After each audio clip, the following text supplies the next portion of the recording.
Hi everyone, I just wanted to share a little bit of information about breed characteristics and how they affect your dog today.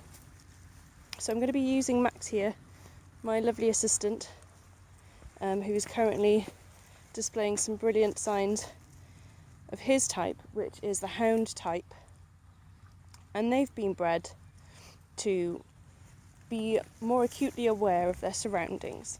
So their sense of sight, their sense of hearing, and their sense of smell is incredibly strong.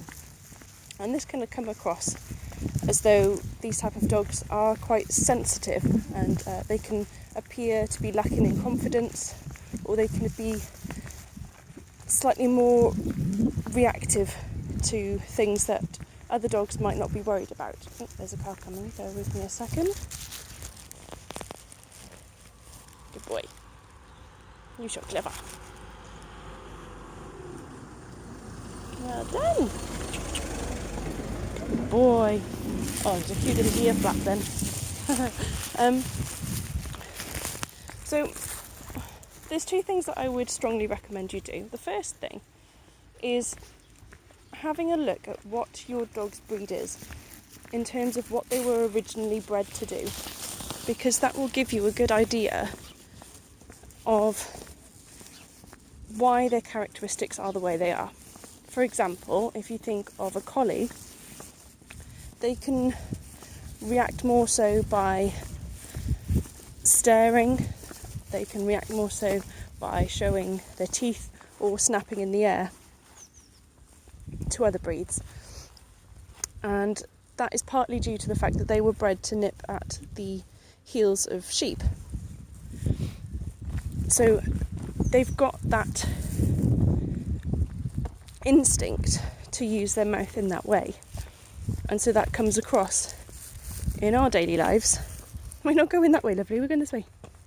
What can you smell?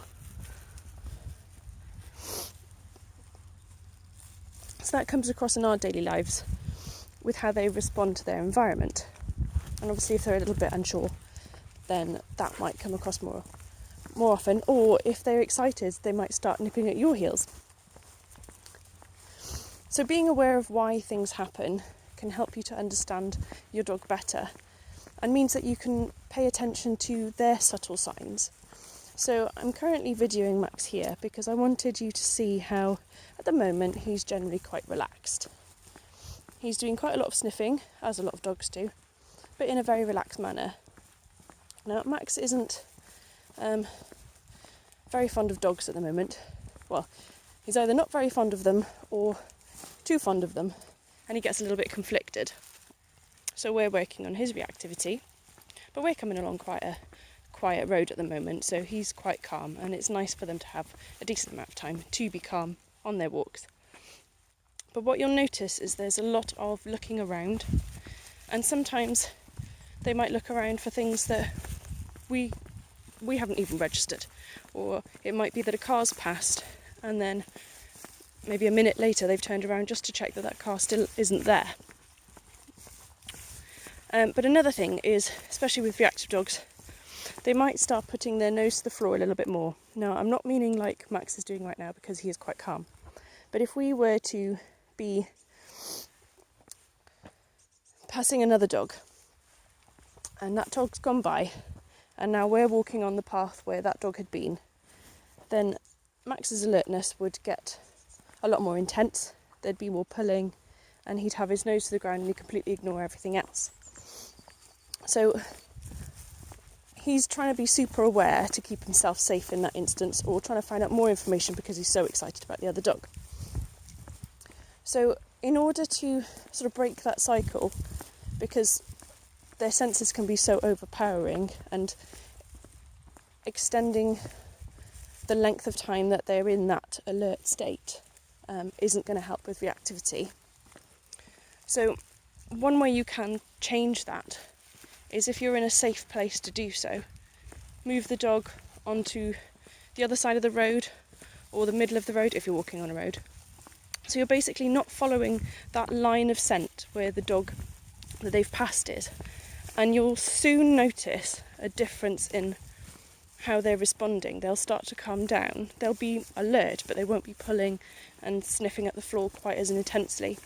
And that helps to get them out of that reactivity feeling and back into calm, which means that then you can spend more time on rewarding them for being calm and enjoy the rest of the walk. So now I've been videoing Max for 5 minutes now. Wow, that's a long video. And he's done quite a few things in this time. And soon we're going to get to a point where... Oh, Van. Hang on, wait a minute. Good boy. Good boy, well done. Soon we're going to get to a point where there is a house that a dog lives in. Now, Max is completely safe because that dog is on the other side of a fence, on the other side of a gate. So I haven't got any concerns whatsoever. But sometimes the dog can be noisy. And of course, once dogs know where other dogs are, or other cats are, or whatever it is that they're excited or nervous about, they'll pay more attention to it. So as we go on, we will start to see... Oh, bless you. It is a warm day now, isn't it? There's a cold chill in the air, but it's still warm. It's quite nice in that sense. You'll start to see changes in his behaviour, and it might be just a subtle being aware there is a dog there and just having a little look. Oh, 1 minute. Quite a busy road today. Good boy. Good boy.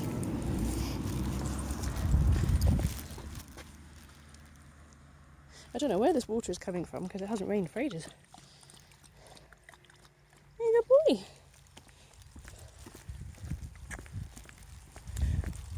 So, and I love how the bluebells are coming at her. It's really lovely. It's nothing like having a calm walk with a reactive dog. Sorry. So I just want to keep the video rolling so that you can see if you can spot any changes to his behaviour as we go around the corner.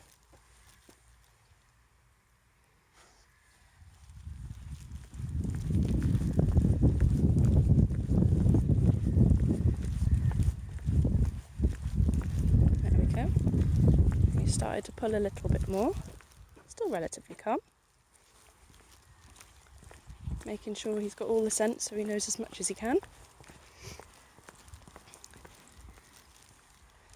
There we go, he's having a little look to see if the dog is there.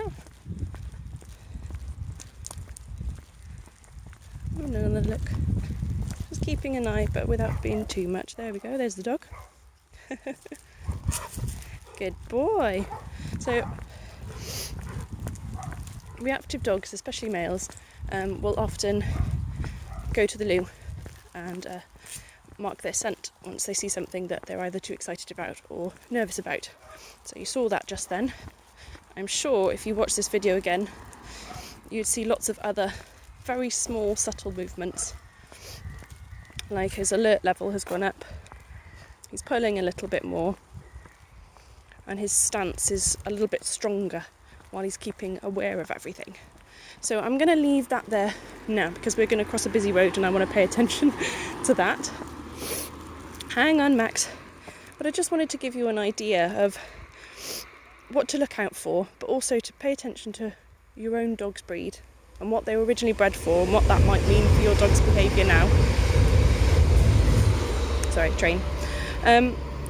But also to encourage you to just pay attention to your dog on a walk and notice the little things, because you'll find that some of the things that we're not bothered about because we know that that's a car or that's a train, etc.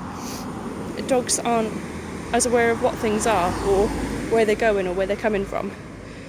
So you might be able to see moments where your dog might start to notice things and become alert, and that can start the trigger stacking of where if they see something else, then they might react more than they would if they only saw that thing. So by being aware of your dog's behaviour, seeing the little subtle things, he's being quite alert now, bless him. You can hear the main road, can't you? Then you can make a bigger difference to your dog walk and your dog's reactivity. So I'm going to leave that there and we're going to take you home.